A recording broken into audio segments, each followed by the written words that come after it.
বন্ধুরা, চলে এসেছি আবার একটা নতুন আজকে রান্নার ভিডিও নিয়ে।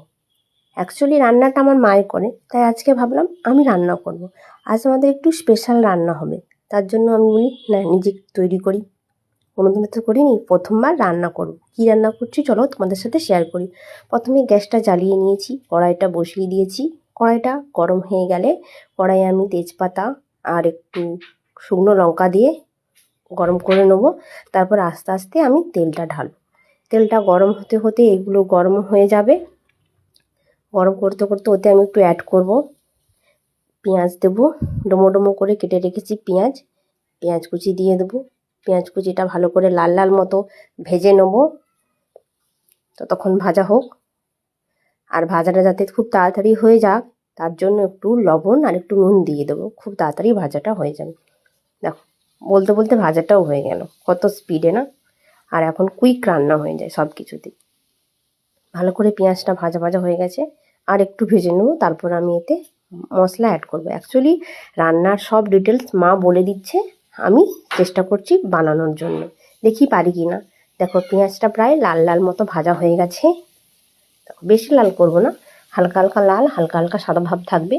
আমি এর মধ্যে দিয়ে দেবো আদা বাটা, রসুন বাটা দিয়ে ভালো করে মশলাটা কষিয়ে নেব। ভালো করে কষাবো, কারণ মশলা ভালো করে না কষালে রান্নার স্বাদ ভালো হয় না। তো ভালো করে মশলা কষাতে কষাতে আমি এর মধ্যে দিয়ে দেবো হলুদ গুঁড়ো, লঙ্কা গুঁড়ো এক এক করে দিয়ে দেবো।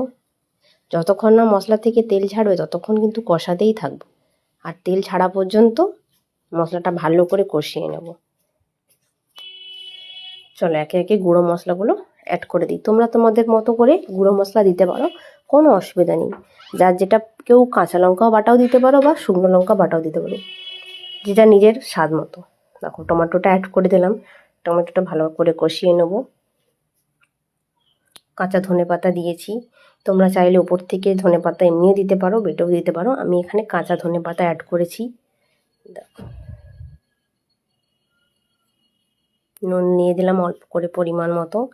এবার দিয়ে দেবো লঙ্কা গুঁড়ো, অ্যাড করব হলুদ গুঁড়ো। তোমরা চাইলে তোমাদের মতো ঝালটা দিতে পারো, আমি আমার মতো করে ঝালটা দিয়েছি। ভালো করে কষিয়ে নেব। হলুদ দিয়ে দিলাম পরিমাণ মতো। ততক্ষণ মশলাটা তেল ছেড়ে কষানো হোক, ততক্ষণ মায়ের থেকে বাকি ডিটেলসগুলো জেনে নিই। তোমরা দেখো, মায়ের সাথে গল্প করতে করতে রান্না করতে করতে মশলা থেকে প্রায় তেলটা ছেড়েই দিয়েছে।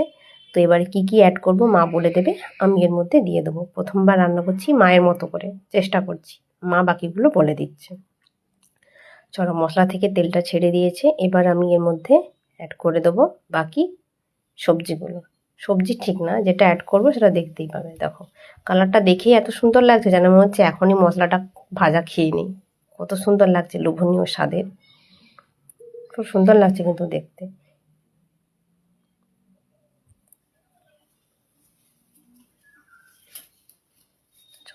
এবার আমি এর মধ্যে দিয়ে দেবো কেটে রাখা আলু। আলু এখানে আমি সেদ্ধও করিনি, ভাজাও করিনি, কেটে ধুয়ে রাখা আলু আমি এর মধ্যে দিয়ে দিলাম। এবার আলুটাকে আমি ভালো করে কষিয়ে নেব। ততক্ষণ কষানো হয়ে যাক, ততক্ষণ ছোটোবেলায় যখন মা রান্না করতো, এইভাবে রান্নার সামনে দাঁড়িয়ে দাঁড়িয়ে দেখতাম মা কী কী দিত, কীভাবে রান্না করতো। তাই ভাবলাম আজকে বলি না, তুমি বলে দাও, আজকে আমি রান্না করব। দেখো, তোমাদের সাথে গল্প করতে করতে আলুটাও ভাই কষা হয়ে গেছে। আমি এর মধ্যে এবার অ্যাড করে দেবো চিকেনটা একটু একটু করে দিয়ে দিচ্ছি। কার কার চিকেন কষা খেতে ভালো লাগে বলবে কিন্তু। আর মায়ের হাতে রান্না তো অমৃত। এরকম আবার চিকেনটা দিয়ে দেবো, দিয়ে ভালো করে কষিয়ে নেবো। ততক্ষণ কষা হোক, তোমাদের সাথে একটা গল্প শেয়ার করব।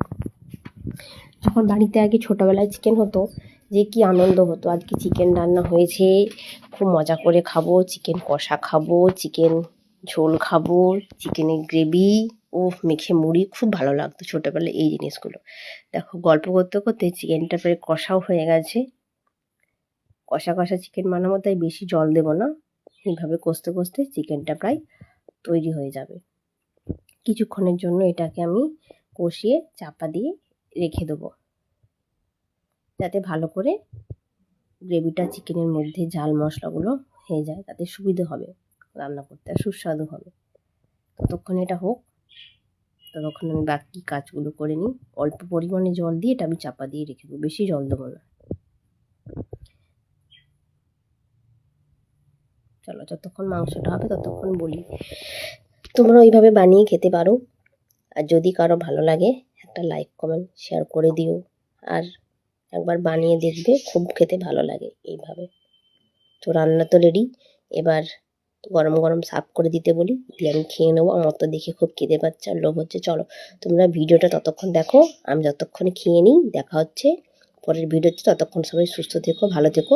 আর ভালো লাগলে একটা লাইক কমেন্ট শেয়ার করে দিও। Tata bye.